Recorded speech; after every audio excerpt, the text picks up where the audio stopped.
الحمد لله رب العالمين والصلاة والسلام على سيد الأنبياء والمرسلين وعلى آله وصحابه أجمعين أما بعد فأعوذ بالله من الشيطان الرجيم بسم الله الرحمن الرحيم ولا تقف ما ليس لك به علم إن السمع والبصر والفؤاد كل أولئك كان عنه مسؤولا صدق اللہ العظیم۔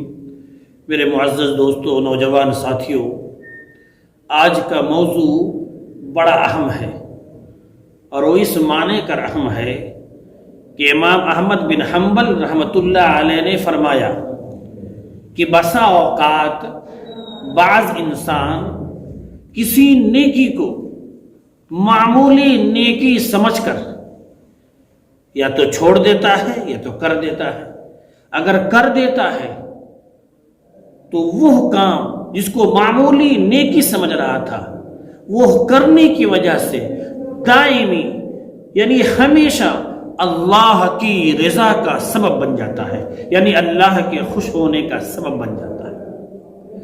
پھر اس کی اپوزٹ فرمایا کہ بسا اوقات انسان کوئی معمولی گناہ، معمولی غلطی سمجھ کر اس کو کر ڈالتا ہے اور بسا ہوتا یہ ہے کہ اللہ کے دائمی ناراضگی کا سبب بن جاتا ہے۔ اور اس بات کو ابن کثیر نے بھی نقل کیا ہے اور معارف القرآن میں بھی موجود ہے۔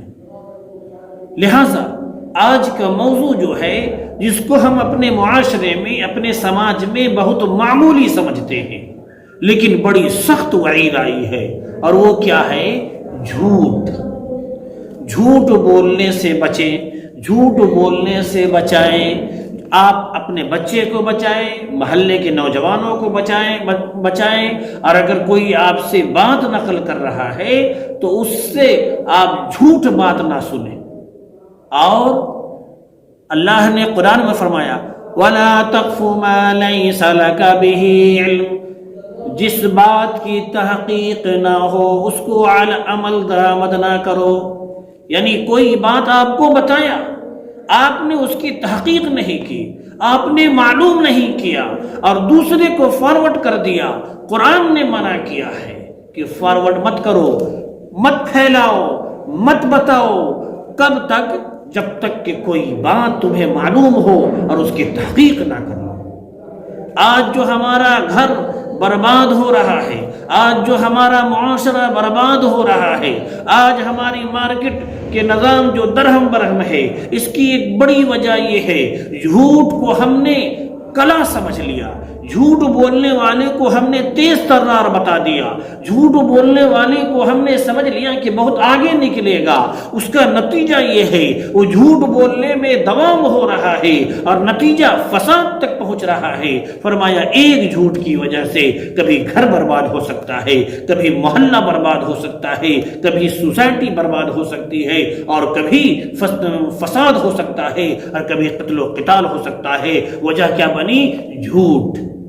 اور کبھی کسی شخص سے بدگمان ہو سکتا ہے۔ اب ہم نے کسی کے بارے میں بتا دیا، حقیقت یہ ہے کہ وہ باتیں اس کے اندر تھی نہیں، لیکن ہم نے آپ کو بتا دیا اس کے بارے میں، اور آپ نے آؤ نہ تاؤ آپ نے دوسرے کو نقل کر دیا۔ سب سے پہلے میں جو آپ کو بول رہا ہوں، آپ کی پہلی ذمہ داری ہے آپ تحقیق کریں، معلوم کریں کہ جو انہوں نے کہا ہے یہ سچ ہے یا جھوٹ ہے۔ اگر سچ ہے تو اس کو بھی دیکھنا ہے۔ میرے نبی نے فرمایا جو کسی کے عیب کو چھپائے گا کل قیامت کے دن اللہ رب العزت اس کے عیب کو چھپائے گا۔ آج جھوٹ کو ہم نے آرٹ سمجھ لیا، آج جھوٹ کو ہم نے ایک کلا سمجھ لیا۔ آج ہمارے بچے جھوٹ بول کر آ جاتے ہیں، ہم اس کی شاباشی دیتے ہیں، اس کا نتیجہ یہ ہوتا ہے یہ بچہ جھوٹ اور بولتا ہے اچھا سمجھ کر۔ اور کبھی کبھی ایسا ہوتا ہے کہ آپ اپنے دکاندار کو، آپ اپنے ملازم کو، آپ اپنے بچے پر اتنی سختی کرتے ہیں کہ وہ جو کام وہ کر رہا ہے آپ اس کی وجہ سے اس کو ماریں گے، اس کو ڈرائیں گے، معمولی کام تھا۔ اب آپ کی ذمہ داری ہے اس کو سمجھا دیں کہ بیٹا جھوٹ نہیں بولنا ہے، تم غلطی کر کے آؤ بتا دو، جو جیسی غلطی ہوگی اسی حساب سے تنبیہ کریں گے، بلا وجہ سختی، بلا وجہ ڈانٹ ڈپٹ، بلا وجہ ناراضگی، بلا وجہ زیادتی اگر یہ کرنے کی وجہ سے آپ کے بچے، آپ کی بچیاں، آپ کے رشتہ دار جھوٹ بولنے پر مجبور ہوتے ہیں، لہذا ہمیں بھی چینج ہونا ہوگا اور اپنے معاشرے کو بھی چینج کرنا ہوگا۔ اللہ نے کیا فرمایا؟ وَلَا تَقْفُ مَا لَيْسَ لَكَ بِهِ عِلْمٌ، جس بات کی تحقیق نہ ہو اس پر عمل درآمد نہ کیا کرو، یعنی بے تحقیق بات زبان سے مت نکالو، نہ اس کا اندھا دھند پیروی کرو، نکالنا بھی نہیں ہے، اور اگر نکال دیا کوئی تو جس کے پاس نکالا اس کو فرما رہے ہیں کہ فوراً اس کو فارورڈ مت کر دو، بتا مت دو، اس کی پیروی مت کرو۔ کان، آنکھ، دل و دماغ سے کام لے کر بقدر کفایت تحقیق کر کے کوئی بات منہ سے نکالے یا عمل میں لائے، یعنی بولو تو سوچ سمجھ کر بولو۔ کیوں؟ کل کان سے بھی سوال ہوگا، آنکھ سے بھی سوال ہوگا، زبان سے بھی، تمام چیزوں سے سوال کیا جائے گا۔ اگر آپ نے جھوٹ بولا جب تک کہ جواب نہیں دیں گے اس وقت تک اب آگے نہیں بڑھ سکتے۔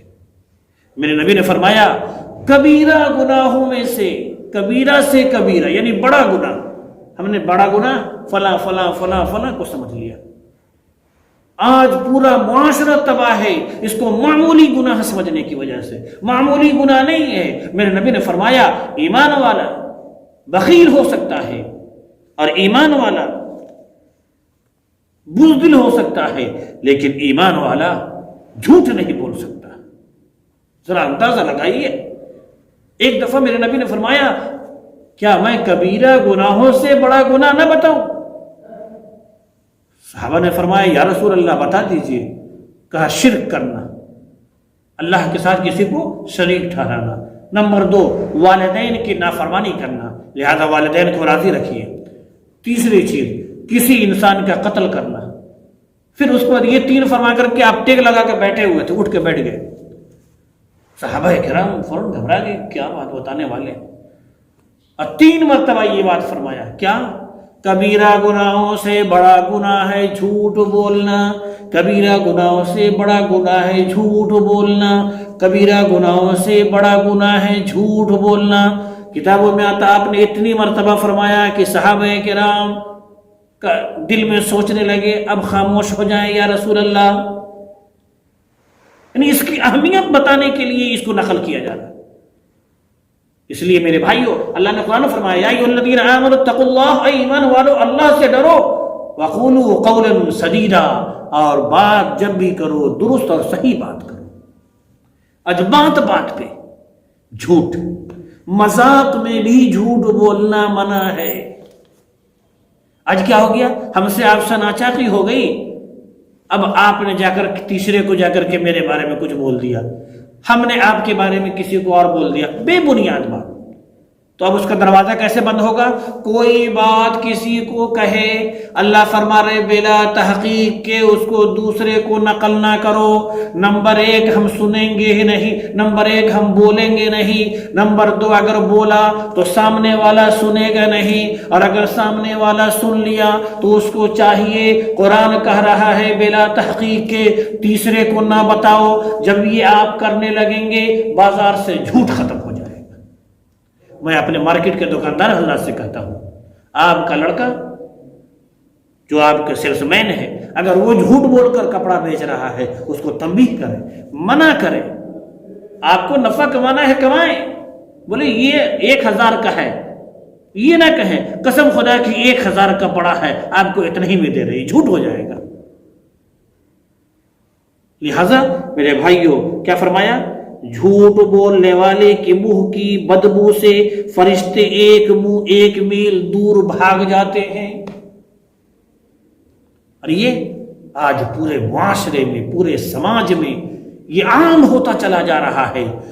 اگر اس پر توجہ نہ دیا تو وہ بات آپ یاد رکھیے کہ معمولی بات سمجھ کر ہم اس کو رواج میں لا دیے اور بسا اوقات اللہ کی دائمی ناراضگی کا سبب نہ بن جائے، کیونکہ کبیرہ گناہوں میں یہ شامل ہے، اور کبیرہ گناہ جب توبہ کریں گے تبھی معاف ہوگا۔ لہذا خود بھی جھوٹ سے بچیں اور اپنے بچے کو، اپنے بچیوں کو بچائیں، اپنے معاشرے میں جھوٹ بولنے سے لوگوں کو بچائیں، نہ بولیں نہ بولنے دیں، اور اگر بولا ہے کوئی تو وہ آگ لگانے کے لیے بولتا ہے، فتنہ فساد پھیلانے کے لیے بول رہا ہے، کسی کو زیر کرنے کے لیے بول رہا ہے، کسی سے دشمنی مول لینے کے لیے بول رہا ہے، کسی کو ستانے کے لیے بول رہا ہے۔ لہذا بلا تحقیق کے ہم تیسرے کو فارورڈ نہ کریں، تیسرے کو نہ بتائیں، تیسرا چوتھے کو نہ بتائے، چوتھا پانچویں کو نہ بتائے، انشاءاللہ سمجھ میں درستگی آئے گی۔ اللہ رب العزت ہمیں بھی، ہمارے آل اولاد کو بھی